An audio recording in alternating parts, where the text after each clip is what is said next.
This section is called Let's Not Get Serious. When learning how to give things the right kind of attention, the attention that will get you to that higher truth, it is pertinent to understand that taking things too seriously, it's always harmful. You see, seriously by definition elicits a feeling of rigidity that we want to avoid, this need to have things a certain way or else. Seriously means that there can be a negative or often grave consequence on the other side. When we take things seriously and they don't go our way, it causes a certain level of discomfort. We feel like we lose control. Often this alone can send someone into panic. People take their clothing too seriously, or their makeup, or the rest of their appearance too seriously. We can take our social media presence or our conversations with friends or loved ones way too seriously. But what I see most often are people taking their jobs too seriously. They put their work above everything, and for obvious reasons. They believe that if they don't, they can lose everything that they care most about. In the jungle, when trappers are trying to catch monkeys, they often use some simple and harmless traps that consist of a ball-like object and a piece of fruit. They carve a hole in this ball-like object just big enough for the monkey to slip its hand inside.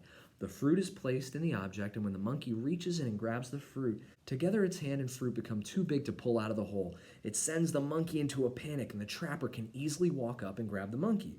All the monkey has to do is let go, but it feels like it needs the fruit.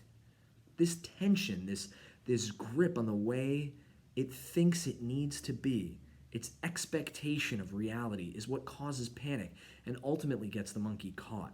Expectations will lead to suffering. It is basic human wiring to predict the future, but it is one of the greatest causes of suffering to become upset when things don't go the way that we think they should have gone. As you go through this process, let go of your expectations and continue to learn while building your foundation. If you want to experience life, you cannot grab onto it with force.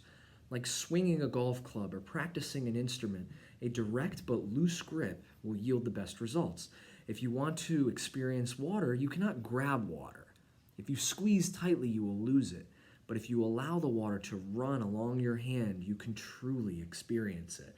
So, I'm not telling you not to care at all. In fact, it's quite the opposite. Right now, your family, your children, and most importantly, the way you look at yourself, you need to start treating these things from a stance of sincerity. Being sincere means approaching things with a genuine curiosity, with a full of care, consideration. From now on, everything you take so seriously, soften your grip, loosen the tension, and approach it with a genuine curiosity.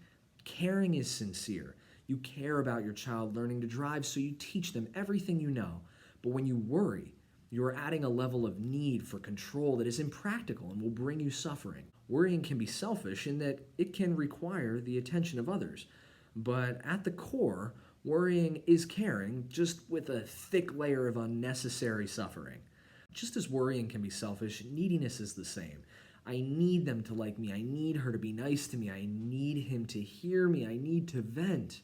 As awful as this is going to sound, it is such a high truth. When you need something from someone else, when you need recognition or you need someone to make you feel better, you are being completely selfish.